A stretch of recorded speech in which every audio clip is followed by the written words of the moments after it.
नागपूरच्या नंदनवन पोलीस ठाण्याच्या हद्दीतील केडीके कॉलेज रोडवर गर्लफ्रेंडने अबोला धरून अन्य तरुणासोबत बोलणे सुरू केल्याने संतप्त माजी प्रियकराने साथीदाराच्या मदतीने चाकू हल्ला करून तरुणाला ठार मारण्याचा प्रयत्न केला।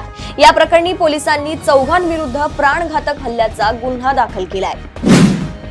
केंद्रीय विज्ञान आणि तंत्रज्ञान मंत्री डॉक्टर जितेंद्र सिंग यांनी IIT मुंबईच्या कार्यक्रमात बॉम्बे शब्द कायम ठेवल्याबद्दल आनंद व्यक्त केलाय, ज्यावर मनसे प्रमुख राज ठाकरे यांनी या विधानाला सरकारच्या मानसिकतेचे प्रतीक मानत मुंबईला महाराष्ट्रापासून वेगळे करण्याचा डाव असल्याचा आरोप केला आहे।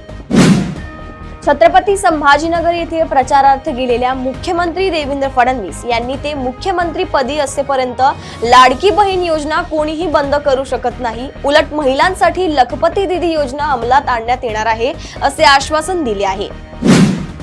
शिवप्रताप दिनाच्या पार्श्वभूमीवर कायदा व सुव्यवस्था अबाधित राखण्यासाठी खबरदारीचा उपाय म्हणून प्रतापगडावरील अफजल खान कबरीच्या भोवती 300 मीटर परिसरात प्रतिबंधात्मक आदेश लागू करण्यात आले आहे। हा आदेश 26 नोव्हेंबर ते 24 जानेवारी रोजीच्या मध्यरात्रीपर्यंत लागू असेल।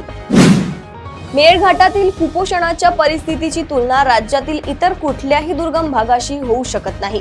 हे पुन्हा एकदा अधोरेखित करताना यंदाच्या वर्षातील उपलब्ध आकडेवारीनुसार एकट्या मेळघाटात 97 बालकांचा कुपोषणामुळे मृत्यू झाल्याची मुंबई उच्च न्यायालयाने गंभीर नोंद घेतली आहे।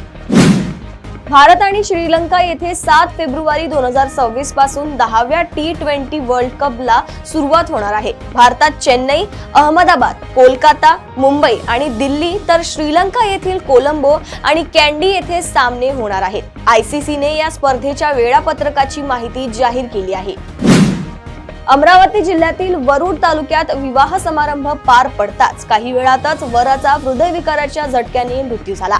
अमोल गोडबोले असे मृत नवरदेवाचं नाव आहे, त्यामुळे आनंदी उत्सव सुरू असलेल्या लग्न मांडवात काही क्षणातच शोककळा पसरली।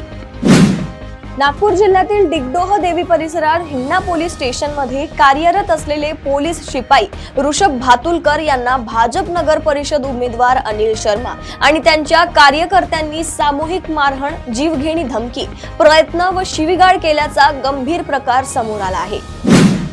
मुंबईतील कुर्ल्यात वाढदिवसाच्या पार्टीत मित्रांनी 21 वर्षीय अब्दुल रहमानवर अंडी, दगड आणि पेट्रोल टाकून त्याला पेटवून दिले। अब्दुल गंभीर जखमी झाला असून त्याच्यावर उपचार सुरू आहेत। या प्रकरणी पोलिसांनी 5 मित्रांना अटक केली आहे। रायगडच्या कर्जत तालुक्यातल्या नेरळ येथे सचिन भवर या व्यक्तीवर एका व्यक्तीने हवेत गोळीबार केला असून आरोपी घटनास्थळावरून फरार झाल्याची माहिती समोर आली आहे।